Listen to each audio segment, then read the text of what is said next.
본문에 나오는 말씀은 이제 여러분이 쭉 말씀 묵상하신 분들은 이 말씀의 의미와 그 흐름을 이제 아실 거라고 생각이 되는데요. 오늘날 예수님이 제자들을 데리고 빌립보 가이사랴라고 하는 지역에 이제 가셨어요. 가셨을 때 예수님의 제자들에게 질문을 합니다. 너 세상 사람들이 나를 누구라고 우리들 이렇게 얘기하느냐 할 때 더러는 엘리야라기도 말하고 더러는 뭐 선지자 중에 한 사람이라고 얘기도 합니다 라고 했을 때 예수님께서 제자들에게 물어봅니다. 그러면 너희들이 여태까지 나를 오랫동안 따라다녔는데 너희들은 나를 누구라고 생각하느냐라고 했을 때 그때 베드로가 여러분 너무나도 잘 알고 계시는 주는 그리스도시요 살아계신 하나님의 아들입니다 라고 고백을 했어요. 그랬더니 예수님이 칭찬을 했어요. 바요나 시몬아 내가 복이 있도다. 이것을 알게 하는 것은 내가 아니라 너희 하늘에 계신 천부께서 이 사실을 알게 하신 것이다 라고 하는 말씀을 주시면서 너는 이제는 베드로라 반석에 내 교회를 세우리니 음부의 권세가 너희를 이기지 못하게 될 것이다 라고 하는 바로 칭찬과 함께 더불어 할 수 있는 칭찬을 모두 하신 거예요. 그리고 난 다음에 예수님께서 비로소 한 번도 입을 떼지 아니하신 그 말씀을 제자들에게 이야기를 해요. 그것이 바로 뭐냐면 예수님의 제자들이 드디어 내가 얼마 후면 제사장들과 서기관들의 미움을 받아가지고 십자가의 고난을 당하지만은 죽은 자 가운데 다시 살아나게 될 것이다 라고 하는 이 사실에 대해서 예수님의 제자들에게 드디어 한 번도 공개하지 않는 죽음과 부활에 대해서 선포를 합니다. 그럴 때 주는 그리스도시요 살아계신 하나님의 아들입니다라고 고백을 한지 얼마 되지 않는 불과 몇 시간도 안 됐죠. 몇 시간도 안 된 상태 속에 놓여 있을 때 베드로가 예수님의 죽음과 부활에 대해서 이야기를 하니까 베드로 흥분하는 거예요. 흥분하면서 예수님을 붙잡고 항변하면서 절대 그럴 수 없습니다. 절대 그래서는 안 됩니다. 다시 말한다면 죽어서는 안 됩니다. 죽을 수도 없습니다 라고 예수님을 붙잡고 항변했다는 건 뭐예요? 붙들고 흔들었다는 거예요. 그냥 예수님 앉혀 세워놓고 막 붙들고 막 흔들면서 절대 그럴 수 없습니다 라고 이렇게 베드로가 했다는 거예요. 그리고 나서 예수님이 그 말씀을 듣고 베드로를 바라보면서 이 사탄아 내 뒤로 물러가라 라고 하면서 베드로에게 아주 충격적인 얘기를 해요. 그게 바로 뭐냐면 너희가 하나님의 생각을 하지 않고 도리어 사람을 생각하는도다 라고 하는 말씀을 하셔요. 그러면 베드로가 여태까지 예수님을 바라볼 때 사람의 생각을 가지고 예수님을 따랐다는 거예요. 하나님의 생각이 무엇인지, 하나님의 의도가 무엇인지, 하나님의 예수님을 왜 이 땅에 보내셨는지에 대해서 전혀 관심 없이 그렇게 따랐다는 거예요. 그래서 예수님의 책망을 받았어요. 신앙 고백한 지 얼마 안 됐어요. 주는 그리스도시요 살아계신 하나님의 아들입니다라고 고백한 지 불과 몇 시간도 안 됐어요. 죽음 예고하니까, 부활 예고하니까 절대 그럴 수 없습니다. 예수님 붙들고 늘어지면서 항변하면서 흥분을 하고 혈기를 부르면서 누가 예수님을 죽인답니까? 라고 했을 정도로 이렇게 무너져 내리는 이런 이 베드로의 모습을 우리가 쉽게 볼 수가 있다라고 하는 거죠. 이 모습은 누구하고 비슷해요? 예? 이 베드로의 모습은 누구하고 비슷할까요? 여러분 자신이라는 생각 안 해보셨죠? 우리가 그렇지 않나요? 우리가 그래요? 안 그래요? 반응이 없어져서 내가 여러분들이 저를 투명 인간으로 보는 것처럼 느껴져요. 여러분 그렇지 않아요? 정말 우리가 주님을 사랑합니다. 주님 믿습니다. 주님 전능하신 하나님을 믿습니다 라고 우리가 고백을 많이 하지만 실질적으로 결정적인 믿음의 진가를 나타내야 될 때 그때 우린 초라한 모습으로 베드로처럼 우리가 오히려 하나님이 원하는 것이 아니라 사람의 생각이 앞서서 하나님의 뜻을 거스리는 그런 모습들로 얼마든지 살아갈 수 있다는 거예요. 그래서 교회가 왜 분쟁이 일어나요? 분쟁이 일어나는 게 뭘까요? 목사도, 그리고 장로님들도, 거기에 교회 성도님들도 뭐예요? 그리스도 안에서 하나님의 생각으로 하나가 돼야 되는데 사람의 생각이 먼저 앞서다 보니까 바로 뭐예요? 하나님이 영적인 세계, 영적인 생각이 아니라 사람의 생각이 먼저 앞서다 보니까 분쟁이 일어나고 서로 다툼이 일어나는 것이 그 원인이 여기서 발견하게 된다라고 하는 거죠. 자, 이런 상황이 있었어요. 자, 이런 상황이 있었던 거 이제 다 기억하시죠? 그리고 나서 6일이 지났어. 엿새가 지난 가운데서 예수님이 오늘 본문에서 이제 예수님과 제자들이 있었던 사건을 이야기하게 되는데요.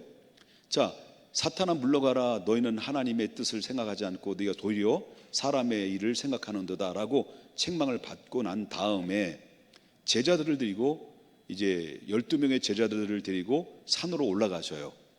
산 중턱쯤 됐을 때에 제자들을 남겨놓고 12명의 제자들 중에서 3명의 제자를 또다시 더 높은 곳으로 올라가요. 그 3명의 제자들 따로 데리고 간 이름이 누구냐면 베드로와 야고보와 요한입니다. 이 베드로와 야고보, 요한을 중간에 제자들을 떨어켜 놓고 좀 더 올라가서 이 3사람의 제자들을 데리고 올라가죠. 어느 정상에 딱 섰을 때 그때 오늘 본문에 소개하기를 어떤 일이 벌어지게 되느냐라고 했을 때 그때 뭐냐면 여기서 보면 2절을 보겠습니다. 2절. 자, 2절에 어떤 말씀이 나오냐면 2절에 그들 앞에서 뭐 했다는 거예요? 변형되사 그 얼굴이 해같이 빛나며 그 다음에 옷이 빛과 같이 휘어졌더라. 이렇게 말씀이 나와요. 더 놀라운 것은 바로 뭐냐면 자, 3명이 갔어요. 예수님이 제자들하고 같이 갔는데 딱 3명이 예수님을 동시에 목격한 것은 예수님이 얼굴이 갑자기 변형된 거예요. 갑자기 변형이 돼서 얼굴이 해같이 빛나서 저들이 얼굴을 쳐다볼 수 없을 만큼, 눈을 뜰 수 없을 만큼 광명의 빛이 비춰진 거예요. 예수님 얼굴이. 근데 그리고 예수님이 입고 갔던 옷이 있잖아요. 옷이 그 해같이 빛났다 그랬어요. 이 광경들은 여러분 요한계시록의 7교회를 향해서 말씀하셨던 그 광경, 사도 요한이 보았던 광경과 똑같은 거예요. 그리고 이건 뭘 말하냐면 그런 가운데 있으면서 그 다음 구절에 보게 되면 어떤 일이 또 벌어지게 되냐면 이 3절에 보니까 그들 앞에서 이제 딱 보는데 눈을 떠보니까 영안에 딱 떠보니까 누가 나타나는 거예요? 예수님 앞에. 3절에 예수님 앞에 누가 나타난 거예요? 모세와 엘리야가 나타난 거예요. 자, 모세는 어떤 시대 사람이에요? 예수님이 오시기 수천 년 전에 구약의 사람입니다. 애굽에 살고 있었던 이스라엘 백성들을 이끌고 해방시켜서 구원을 이끌어간 하나님의 종 모세였습니다. 예수님보다 훨씬 이전의 역사적인 인물이죠. 또 엘리야도 마찬가지입니다. 근데 그 3명의 제자들이 동시에 황홀경 속에서 목격했던 것이 바로 뭐냐면 그 산에서 예수님이 변화된 것도 변화된 것이지만 갑자기 바로 수천 년 전의 인물인 모세가 등장이 되고 엘리야가 등장이 돼서 모세와 엘리야와 예수님이 서로 대화를 나누는 것을 저희가 듣고 목격했다는 거예요. 이게 바로 뭐냐면 3절에 나오는 말씀이죠. 자, 이 광경의 모습을 보니 얼마나 황홀경에 빠졌는지요. 이 베드로가 황홀경에 빠진 거예요. 그러니까 이 광경들이 바로 뭐냐면 이들은 구약의 인물들을 봤고 예수님의 변형된 모습들을 이제 목격을 했지만 이와 비슷한 광경을 목격한 사람이 또 신약에 있다고 한다면 사도 바울이죠. 몸속에 그 영혼이 빠져나가서 바로 1층천, 2층천을 넘어서 3층천 세계의 하나님의 보좌까지 올라가서 사도 바울이 말할 수 없는 천국의 세계를 전부 다 보고 온 거예요. 이런 광경들을 보니 여러분 얼마나 황홀경에 빠졌을까요? 만약에 여러분들이 그런 베드로와 요한과 야고보처럼 똑같은 상황이 있다고 한다면 아마 베드로와 같은 심정이지 않았겠는가라고 하는 것이죠. 그러니까 이런 상황이 있다 보니까 베드로가 얼마나 이 황홀한 가운데서 영화로운 세계를 본 게 좋았던지 예수님께 이렇게 간청을 하죠. 뭐라고 나오냐면 4절 보겠습니다. 4절에 뭐라고 나오냐면 베드로가 예수께 여쭈어 이르되 주여 우리가 어디 있는 게 좋다는 거예요? 여기가 좋다는 거예요. 지금 이 황홀한 세계에, 이 천국 같은 이 세계에 들어와 보니까 여기가 너무 좋은 거예요. 그 여기가 좋사오니 만일 주께서 원하시면 내가 여기서 초막셋을 짓되 하나는 주를 위하여, 하나는 모세를 위하여, 하나는 엘리야를 위하여 바로 짓게 할 테니까 여기서 영원히 함께 살았으면 좋겠습니다. 그렇게 하면 어떨까요? 라고 하는 예수님에 대한 요청이죠. 자, 이런 가운데 있을 때 이때 그 다음의 구절을 보게 되면 이제 5절에 나오는 말씀이죠. 어떤 상황이 이루어져요? 호련히 빛난 구름이 그들을 덮었다 그랬어요. 호련히 빛난 구름이 그들을 덮었다는 것은 그들을 덮었다는 것은 그 모세, 그다음에 엘리야, 예수님, 그다음에 제자들 있는 그 광경들을 그 빛난 구름이 그를 덮은 거예요. 덮으면서 구름 속에서 음성이 들리는 거예요. 구름 속에서. 그 구름 속에서 음성이 들리는데 그 음성이 어떤 음성이냐면 하나님의 음성이에요. 누구를 향한 하나님의 음성이냐면 예수님을 향한 하나님의 음성인데 그 누구가 누구에게 전해주는 말씀이냐면 그 세 명의 제자들에게 이 예수가 누구인가를 하나님이 정확하게 이야기해 줘요. 그것이 뭐예요? 이는 내 사랑하는 아들이요 내 기뻐하는 자다. 이게요. 누가 누구에게? 하나님이 베드로와 야고보와 요한에게 예수가 누구냐라는 것을 정확하게 알려줘요. 이 예수는 내 사랑하는 아들이고 내 기뻐하는 자다 라고 말하는 거예요. 이것은 바로 뭐냐면 예수님이 어떤 분이라는 것을 분명히 딱 이야기를 하고 나서 그러면서 하나님의 음성이 어떤 마지막으로 들려지는 것은 뭡니까? 너희는 저의 말을 들으라.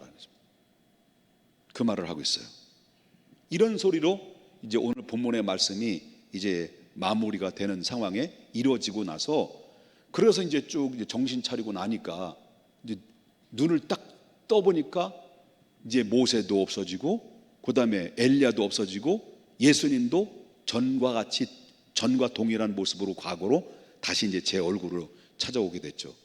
그러면서 예수님이 하시는 말씀이 너희가 내가 죽은 자 가운데서 다시 부활할 때까지 이 사실을 누구에게도 알리지 마라 라고 하면서 그럼 이제 제자들이 물어보는 거예요. 그러면 서기관들이 엘리야가 이 메시아가 오기 전에 엘리야가 먼저 온다고 했는데 당신이 메시아라면 하나님 음성 우리가 들었습니다. 인정합니다. 당신은 하나님의 아들이고 그 다음에 하나님이 기뻐하는 구원자 메시아라고 우리 인정합니다. 그런데 서기관들의 말에 의하면 인류의 구세주가 오시면 메시아가 오기 전에 반드시 엘리야가 온다고 했는데 그럼 엘리야는 누굽니까? 라고 질문한 거예요. 베드로하고 이제 제자들이. 그때 예수님이 바로 엘리야가 이미 왔으나 그러나 저들이 엘리야를 환영하지 않고 홀대했다는 거예요. 그 홀대했음으로 말미암아 저들이 결국 어떻습니까? 내 길을 예비하기 위해서 이미 왔다라는 이 엘리야가 먼저 왔다라는 얘기를 먼저 해요. 그리고 나중에 그 말씀을 뒤늦게 깨닫고 나니까 제자들이 그때 그분이 그렇게 이야기했을 때는 이 엘리야가 곧 누구냐? 예수님보다 6개월 전에 오신 세례 요한이었구나 라는 것을 제자들이 비로소 깨달았다는 거예요. 이건 늦게 깨달은 거죠. 자, 이 말씀이 이제 마무리가 되는데요. 이 말씀은 여러분 이 정확한 말씀의 내용들이 좀 흐름을 이해되십니까? 그러면 여기서 우리 한 가지 꼭 한번 좀 생각해 볼 필요성이 있는 것은 베드로의 문제점이 무엇일까? 제자들과 베드로의 문제점이 뭘까? 이 본문의 말씀을 통해서 한번 생각해 볼 필요성이 있다는 거죠. 그 다음에 또 우리가 신앙생활을 하면서 우리가 자칫 잘못하면 우리 신앙생활에 오류를 범할 때가 있다라는 것을 베드로를 통해서 느낄 수가 있어요. 이 베드로의 문제점이 바로 뭐냐면 오늘 이제 그 광경들 봤잖아요.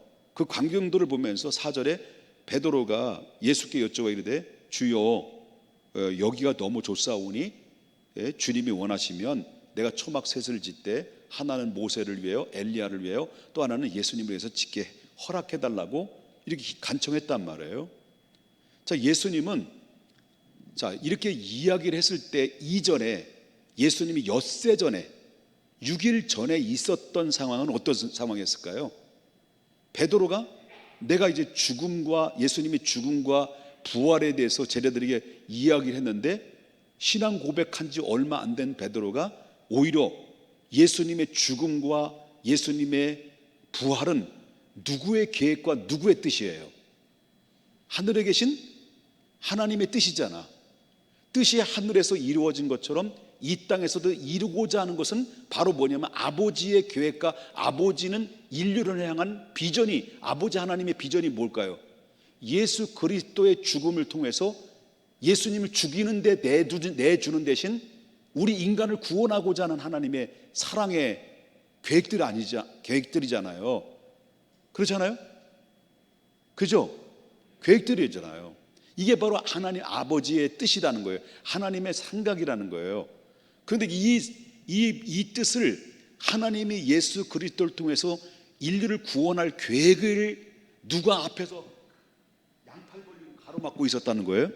못하게? 자기는 잘한다고 생각한 거예요. 자기는 이게 정의라고 생각한 거예요. 예수님 절대 못 죽습니다. 근데 하나님의 뜻은 뭐예요? 예수는 죽어야 되는 거예요. 하나님의 미랄이 되어야만 되는 거예요. 그래 많은 영혼들이 구원할 수 있는 거예요. 이게 아버지 하나님의 뜻인데 이 베드로는 그 뜻을 이해 못하고 사람의 뜻을 생각해서 사람의 생각에 의해서 오히려 예수님을 막는 거예요. 그때 예수님이 뭐랍니까? 이 사탄아 물러가라고 그런 건데, 그런 상황을 본다면, 이렇게 실수를 범했다고 한다면 여기 이 베드로가 엿새 전에 말씀했던 것들이 공개되고, 그리고 베드로가 들었던 말씀에 대해서 뭐라고 말합니까? 아까도 말했죠. 항변했다고 그랬어요. 그러면 여기에 또 초막 셋을 지어서 여기서 살자는 거예요. 또 베드로는 여기가 좋다는 거예요. 그러면 하나님의 이 사람은 바로 뭐냐면, 이 사람은 지금 산 아래 이 고든 변화산에서 이루었던 사건들이 다 마무리가 되고 산 앞으로 내려가시면 어떤 일이 진행될 거예요?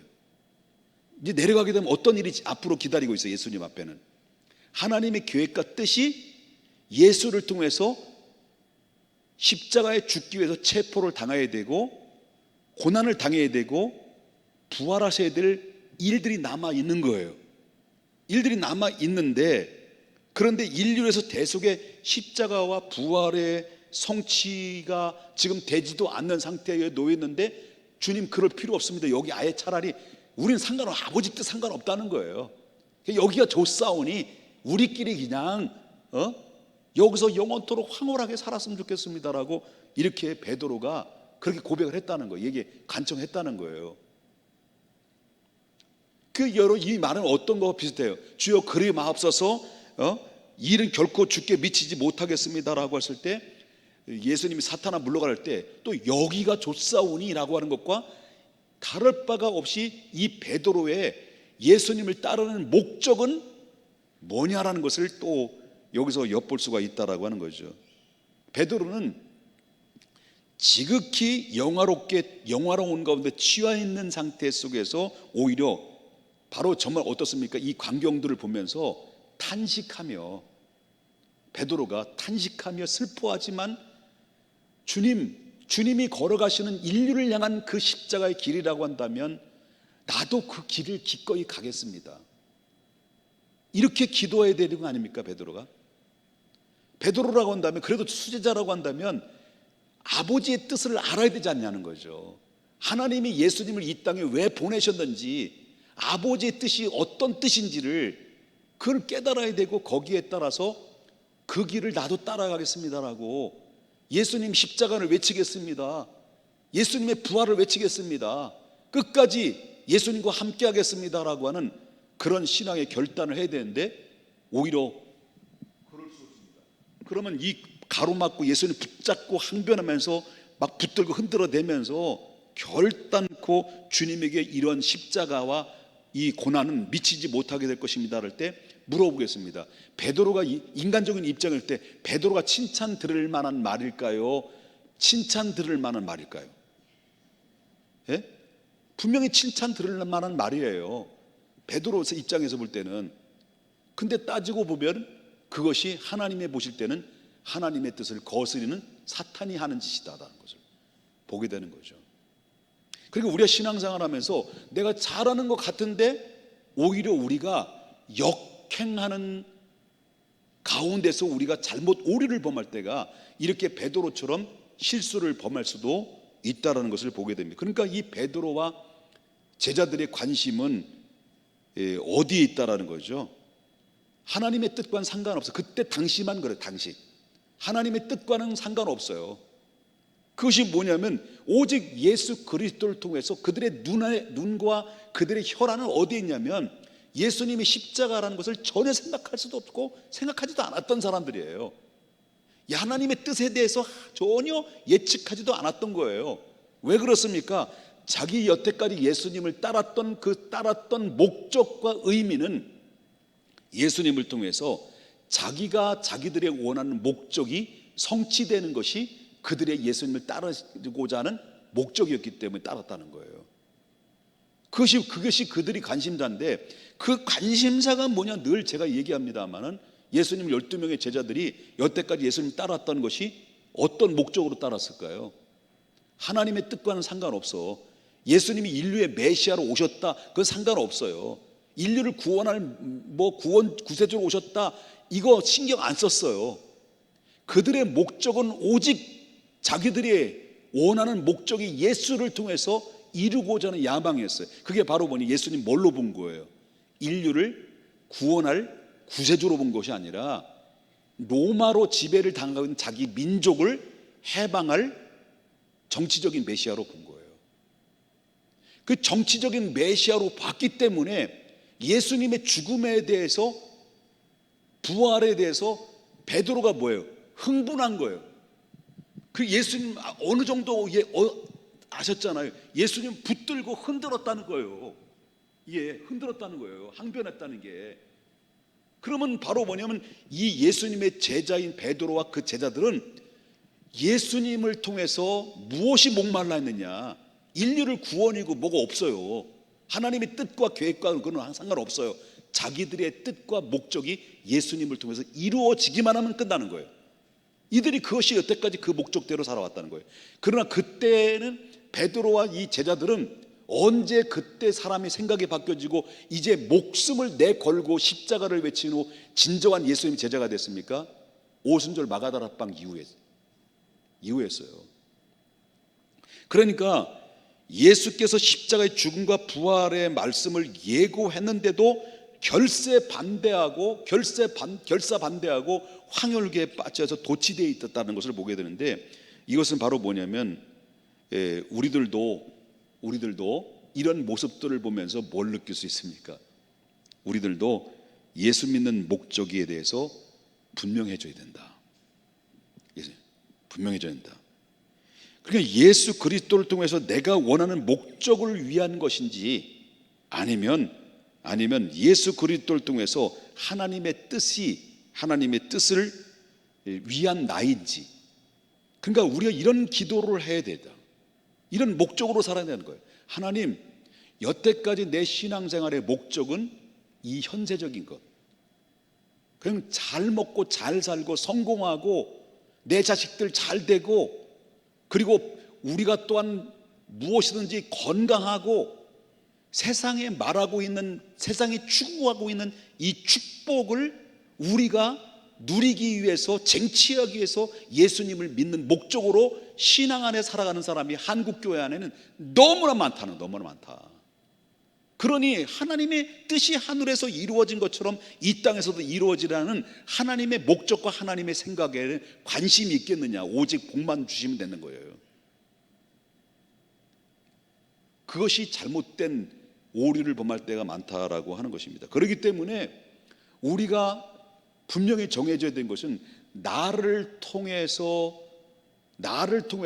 하나님의 기뻐하시는 비전이 성취될 수 있도록 하나님, 내가 그렇게 살길 원합니다라고 하는 것이 정상적인 믿음의 자리로 내가 가야 된다. 믿습니까? 그렇기 때문에 하나님은 제자들과 베드로의 행동들을 보면서, 다시 말한다면 그들에게는 하나님과 뜻과는 상관없이 그들에게 뭐가 있었다는 거예요? 야망이 있었던 거예요. 야망. 예수님이 스트라이크를 익혀서 로마를 물리치고, 그죠?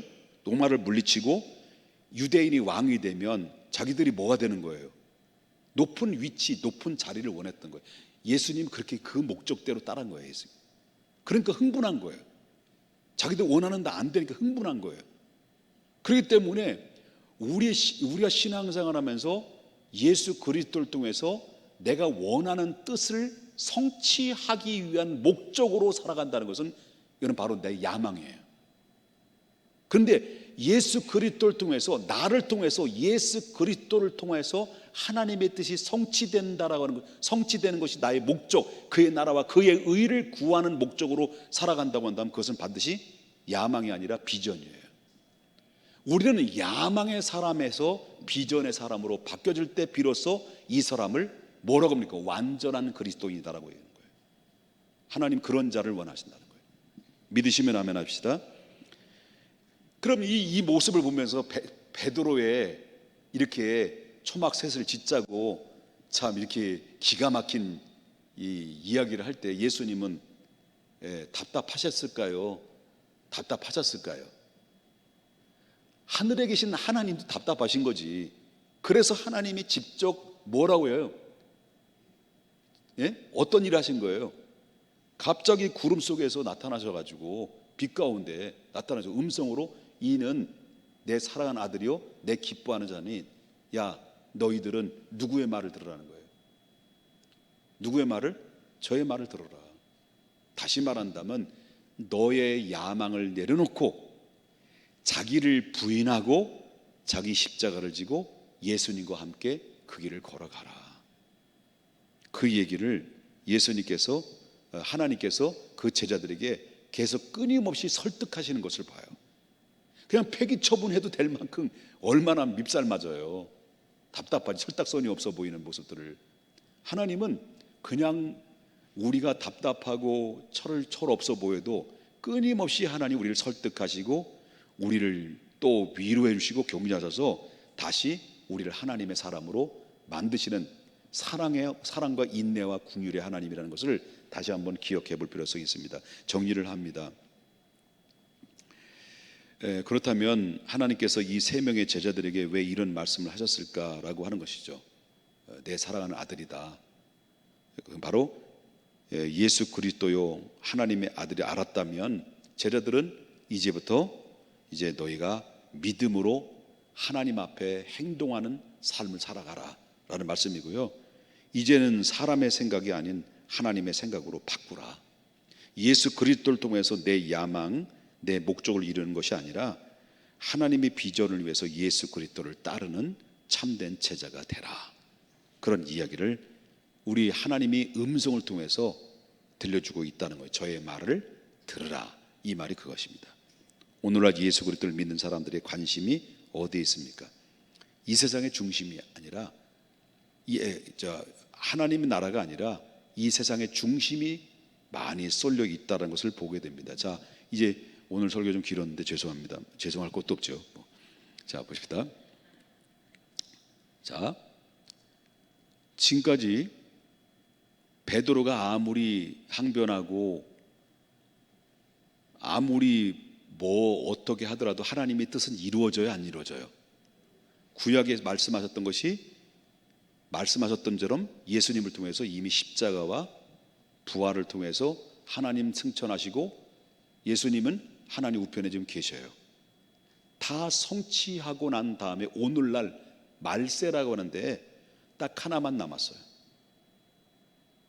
하나만 남았단 말이죠. 하나만 남은 게 뭐예요? 하나님 나라가 이루어지는, 완전한 하나님 나라가 이루어질 때까지 하나만 남았는데 그 하나가 뭐예요? 예수님의 다시 오시는 재림이에요.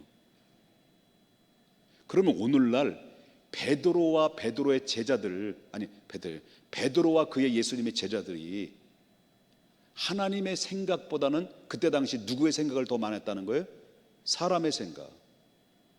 하나님의 뜻에 관심이 없었던 것처럼 오늘날도 예수 그리스도의 재림을 선포하고 마지막 남겨놓은 그 카드가 있는데 예수님 다시 오신다 라고 복음을 통해서 외친다 하더라도 세상 사람들은 전혀 관심도 없지만, 그러나 교회를 다니는 사람들조차도 바로 예수님에 대한, 예수님의 재림에 대한 관심이 있느냐는 거예요.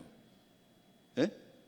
예수님의 재림에 대해서 관심이 있느냐, 여러분은 과연 예수님이 다시 오실 것이라는 사실을 믿고 있느냐는 거예요. 베드로와 만약에 예수님의 재림에 대해서 우리 믿음의 사람들이 관심이 없다고 한다면 베드로와 다를 바가 없는 거예요. 예수님 제자들과 다를 바가 없는 거예요. 오직 우리의 신앙의 목적은 뭐냐? 바로 예수 그리스도를 하나님을 통해서, 하나님이 예수님을 통해서 내가 원하는 목적을 성취하는 것이 신앙의 목적에 불과할 수밖에 없다는 거예요. 중요한 것은 바로 뭐냐면 우리는 하나님 나라의 천국의 주인공이 되어야 된다는 거예요. 그러기 위해서는 우리가 가장 주된 목적은 바로 뭐냐면 말씀대로 오셔서 죽으셨던 것처럼, 말씀대로 예수님은 부활하셨던 것처럼, 말씀대로 승천하셨다고 한다면 마지막 남아있는 말씀대로 다시 오실 예수님을 관심을 가지고 기다리면서 하나님 나라를 선포하는 삶의 목적과 포커스를 둘 때 진정한 제자의 모습이 그런 모습인데, 오늘날 예수님의 다시 오실 예수님의 재림에 대해서 관심을 가지고 신앙 안에서 살아가는 사람이 있냐라고 하는 겁니다. 의문이 생깁니다, 저는요. 그러나 저는 믿습니다. 말씀대로 성취됐다면 마지막 다시 오실 예수님도 말씀대로 다시 분명히 오실 것이다. 여기에 관심을 가지고 다시 오실 예수님을 바라보면서 이제는 우리가 이 땅의 우선순위가 아니라 하나님 나라를 이루기 위해서 그의 나라와 그의 의와 하나님의 기쁨이 나의 기쁨이 되고 하나님 비전이 나의 비전이 되고 그 나의 비전이 하나님의 비전이 되는 목적으로 살아갈 수 있기를 주님의 이름으로 축원합니다. 거룩하신 하나님,